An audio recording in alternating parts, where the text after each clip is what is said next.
Hello, everyone. This is Suzanne Knaber-Nicole from Police Science Doctor with your weekly dosage of police science snippets. Now, this is Police Science Snippets number 99. I've been doing this for 99 consecutive weeks without fail. That means next week is number 100. I wonder if there's anyone who's going to send me any gifts or any accolades or any awards or anything like that.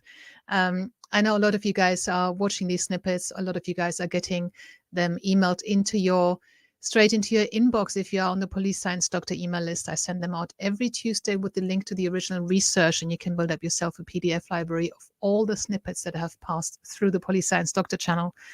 So you can get onto that email list. If you're not already there, just Google Police Science and click to go onto my website and then submit your details into the form that pops up. Don't feel pressure to send me any gifts, though. I was half joking about that, but I do think it's quite a milestone, and I'm glad that you guys appreciate it. I do have positive emails following these, and I know that they are useful, and I know that nobody else is doing them, so I'm glad that I can do that for you. So before I forget, I don't actually have a graphic to show you, but next week, Thursday, the 3rd of November, the European Association of Crime Analysts is launching. So that's a new organization for crime analysts, and I'll try and put the link into the comments below later on. But you can join the launch for free. Just Google European Association of Crime Analysts. You can be there at the free launch, and in fact, membership is free. So if you're working in law enforcement as an analyst or just interested in what they do in the European area, then just get to that conference or the launch event, and you can get yourself into that organization as well. And lots of best practice training and other things are going to be shared that are obviously going to be useful for your profession. So the science snippets for this week, the first one is about the indirect detection of IPV, intimate partner violence, or also called domestic abuse.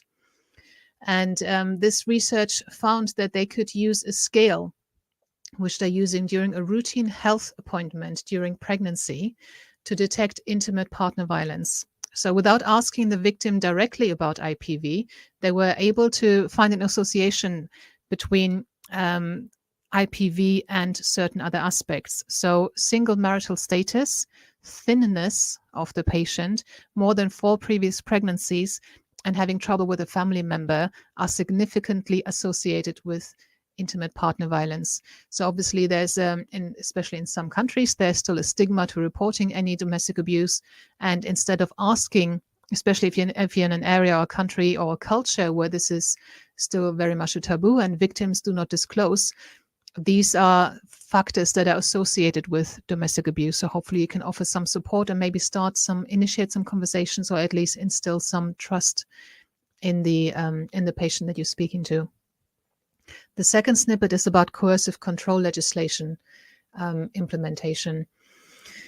The operationalization of legislation criminalizing coercive control in intimate or family relationships is being impeded by gaps in officer knowledge and issues with their attitudes, as well as resourcing. So in 2015, coercive control became an offense. So that is a course of conduct that impacts the victim greatly. It can be things like not letting them see their friends, preventing them from going out, determining what they're going to do, what they're going to wear. And this can be by the threat of violence, or it can be through other manipulations such as begging,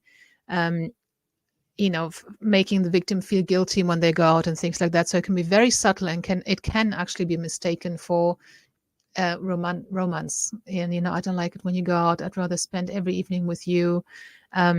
So this can be quite subtle, and it can be very overt.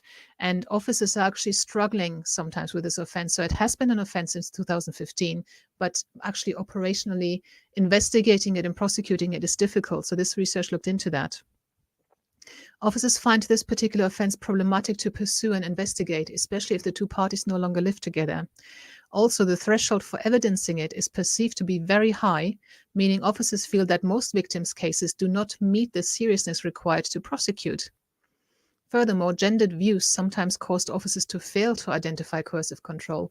So they were giving an example in that paper where a woman was saying that, we have coercive sex, and, the officer was asking, well, what do you mean by coercive sex? Well, he's complaining we don't have enough sex, and I don't want to, and he keeps pressuring, and he keeps whining and nagging, and also he wants anal sex and I don't want to, and then I give in.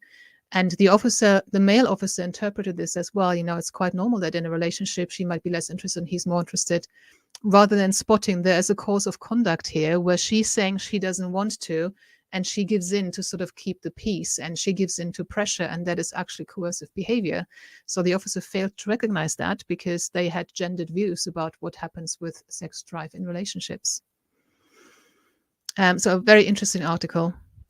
The link to the original research that I'm reporting on is in the email that I send out. And gaming violence and aggressive behavior is the last snippet for this week. When gamers are engaging in justified violence, for example, playing a soldier fighting terrorism, they score higher on later aggression scores than those who played an unjustifiedly violent character, for example, the bad guy, potentially because when you do play the bad guy, you have a certain amount of guilt. Also, those playing the violent game with a higher degree of immersion showed more factors of aggression.